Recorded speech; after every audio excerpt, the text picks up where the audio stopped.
Good evening. Well, I say good evening, but actually, the people I'm about to tell you about work all night long. And their job? To sleep. Yes, you heard that right.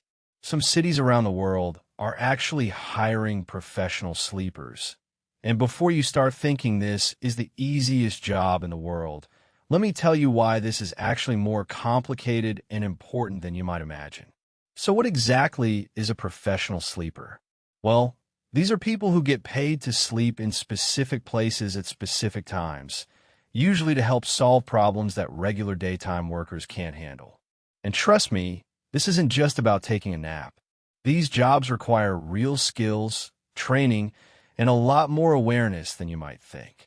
Let me start with one of the most fascinating examples I've come across. There's a city in Finland that hired a team of professional sleepers to help them figure out why their public transportation system was having problems at night. The buses and trains were running on schedule, but passengers were complaining about feeling unsafe and uncomfortable during late-night journeys. The city could have sent inspectors to ride the buses and trains, but those inspectors would have been obviously official, and their presence would have changed how everything worked. Instead, they hired people whose job was to sleep on these buses and trains, just like real passengers might do during long night journeys. These professional sleepers weren't just pretending to sleep, though. They were actually sleeping, but they were also trained to wake up and observe what was happening around them. They noted things like which stops felt unsafe, what kinds of noises were disturbing, how comfortable the seats were for sleeping, and what made passengers feel secure or anxious. The information they gathered was incredibly valuable. They discovered that the main problems weren't about crime or safety in the traditional sense. Instead, they found that the lighting was too bright in some areas and too dim in others. The announcement system was too loud and would wake people up abruptly. And the heating system created temperature changes that made it difficult to sleep comfortably. Based on these insights, the city made simple changes that dramatically improved the nighttime travel experience. They adjusted the lighting, modified the announcement system, and fixed the heating. Passenger satisfaction increased significantly, and more people started using public transportation at night. Now, you might be thinking, why couldn't they just ask passengers what was wrong? Well, that's actually a great question, and it gets to the heart of why professional sleeping is becoming a real job in some places. When you're sleeping, you're aware of different things than when you're awake. You notice sounds, smells, temperatures, and vibrations that you might not consciously register when you're alert. Also, many people who try to sleep in public spaces don't want to admit it or talk about it. They might feel embarrassed, or they might be in situations where they can't easily communicate with authorities. Professional sleepers can experience these situations without the social complications that might prevent regular people from reporting problems.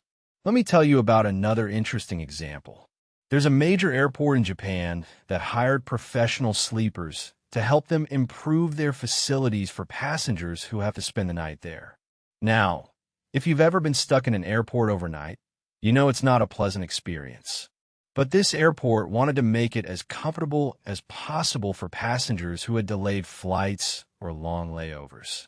The professional sleepers they hired spent weeks testing different areas of the airport.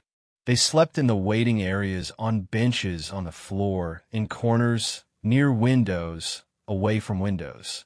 They experienced what it was like to be woken up by cleaning crews, by security guards, by announcement systems, and by other passengers. Their reports were incredibly detailed. They identified the quietest spots, the most comfortable surfaces, the best places to sleep without blocking foot traffic, and the areas with the most stable temperatures throughout the night. They also noted practical things like where to find water fountains, bathrooms, and electrical outlets for charging phones. Based on this information, the airport created designated sleeping areas with dimmer lighting, quieter air conditioning, and more comfortable seating. They also adjusted their cleaning and security schedules to minimize disruptions during peak sleeping hours. The result was a much better experience for passengers who had to spend the night at the airport. But professional sleeping isn't just about improving public spaces. Some cities are using professional sleepers to help address more serious social issues. For example, there are cities that have hired professional sleepers to help them understand the experience of homeless people who sleep in public spaces. This might sound strange or even insensitive, but let me explain how it works.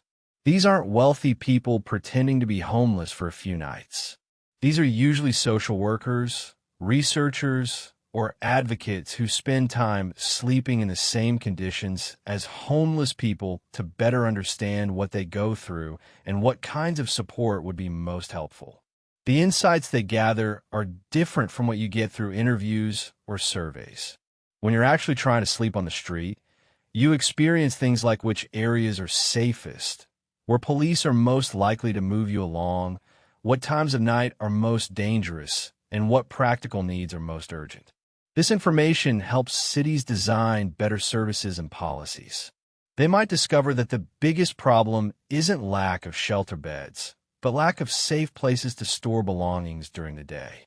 Or they might find that the most helpful service wouldn't be a meal program, but a place to charge phones or use bathrooms. Now, I should mention that this type of work is obviously more complex and sensitive than the transportation or airport examples I mentioned earlier. It requires careful training, safety protocols, and often involves working with experienced social workers and community organizations. But there's another type of professional sleeping that's becoming more common, and it's quite different from these public service examples. Some companies are hiring professional sleepers to help them test products and services related to sleep and rest. For example, there's a hotel chain that hired professional sleepers to test their mattresses, pillows, room temperature controls, and noise levels. These weren't just people lying on beds for a few minutes.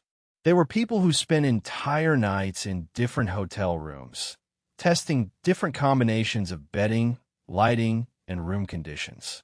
The professional sleepers kept detailed logs of their sleep quality, what woke them up, what made them comfortable or uncomfortable, and how they felt in the morning.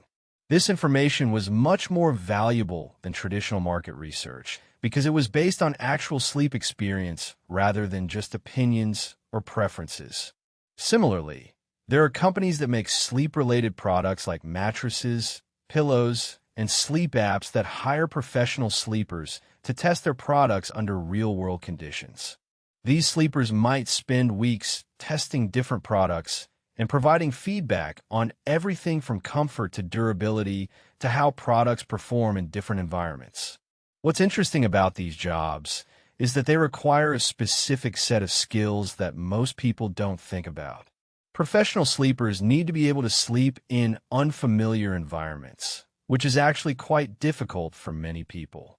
They need to be observant about subtle changes in their sleep quality and comfort, and they need to be able to communicate clearly about subjective experiences like comfort, noise levels, and temperature. Some professional sleepers have even developed techniques for falling asleep quickly in new environments and for maintaining awareness while sleeping so they can gather useful information. It's like they've learned to sleep with one eye open, figuratively speaking. But here's what I find most fascinating about this trend. The fact that cities and companies are hiring professional sleepers shows how much we're learning about the importance of sleep and rest in our daily lives. For a long time, sleep was seen as just downtime, something that happened when you weren't doing anything productive. But now we understand that sleep affects everything from health to safety to productivity to happiness. The professional sleepers are helping us understand how our environment affects our sleep and how improving sleep conditions can improve many other aspects of life. When public transportation is more comfortable for sleeping, more people might use it for long journeys. When airports are more sleep-friendly, travelers are less stressed and more satisfied. When cities understand the sleep challenges faced by vulnerable populations, they can provide better services. This trend is also part of a broader movement toward what researchers call human-centered design. Instead of designing spaces and services based on what we think people need, we're increasingly trying to understand what people actually experience and need. And sometimes, the best way to understand an experience is to have it yourself. Professional sleepers are like human sensors, gathering information about environments and experiences that would be difficult to measure with traditional tools. They're helping us understand the human side of spaces and services that we might otherwise think about only in technical or economic terms. There's also something interesting happening in the world of sleep research because of this trend. Scientists who study sleep are starting to work more closely with cities and companies to understand how sleep happens in real-world environments, not just in laboratory settings. For example, researchers are learning about how urban noise affects sleep quality, how lighting in public spaces influences circadian rhythms, and how temperature and air quality in different environments impact rest and recovery. This kind of research is only possible when you have people who are willing and able to sleep in these environments and report on their experiences. Some cities are even using professional sleepers as part of broader public health initiatives. They're recognizing that sleep quality affects everything from mental health to accident rates to economic productivity. By improving the sleep environment in public spaces, they're potentially improving the overall health and well-being of their residents. Let me give you one more example that shows how creative this field is becoming. There's a city in the Netherlands that hired professional sleepers to help them design better public benches. Now, you might think this is just about making benches more comfortable, but it's actually about balancing multiple needs and concerns. The city wanted benches that were comfortable for people who needed to rest, but they also didn't want to create spaces that would encourage long-term camping or sleeping. They needed to find a balance between providing comfort and maintaining the intended use of public spaces. The professional sleepers tested different bench designs, materials, and configurations. They evaluated comfort for short rests versus longer sleeps, how different designs affected safety and visibility, and how weather conditions influenced the sleep experience on different types of benches. The final bench design they developed was quite clever. It was comfortable for short rests and naps, but the shape and materials made it less suitable for overnight sleeping. It provided good support for people who needed to rest during the day, but it naturally encouraged people to move on after a reasonable amount of time. This example shows how professional sleeping can be part of thoughtful urban design that considers multiple perspectives and needs. It's not just about making everything as comfortable as possible for sleeping. It's about understanding how sleep and rest fit into the broader life of a city. Now, you might be wondering what it takes to become a professional sleeper. Well, it's not as simple as just being able to fall asleep easily, although that certainly helps.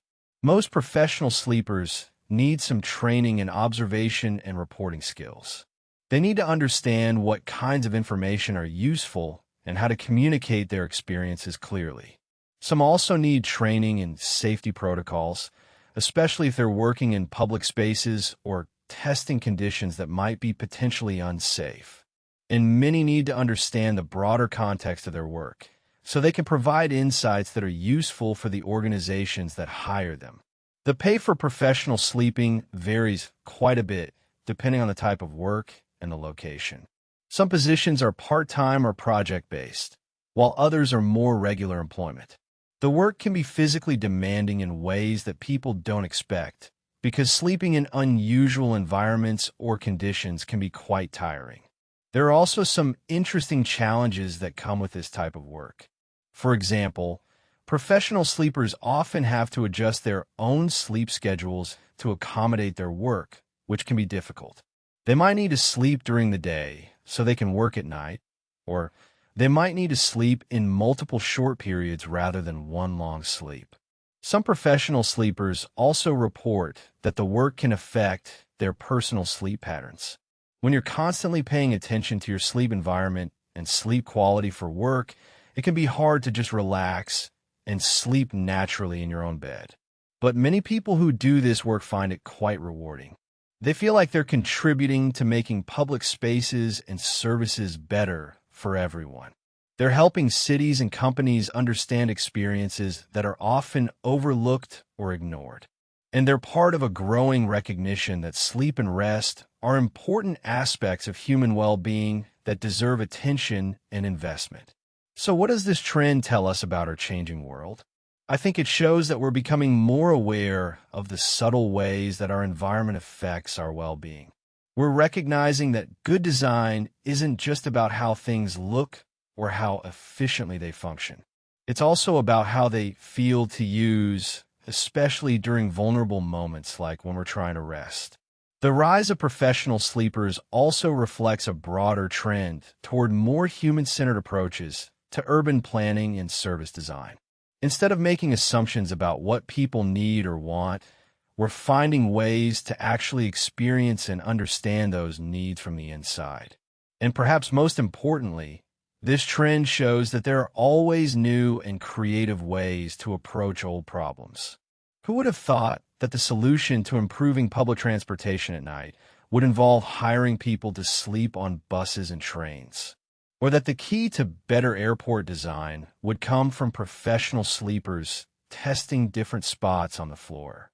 These examples remind us that sometimes the most valuable insights come from the most unexpected places.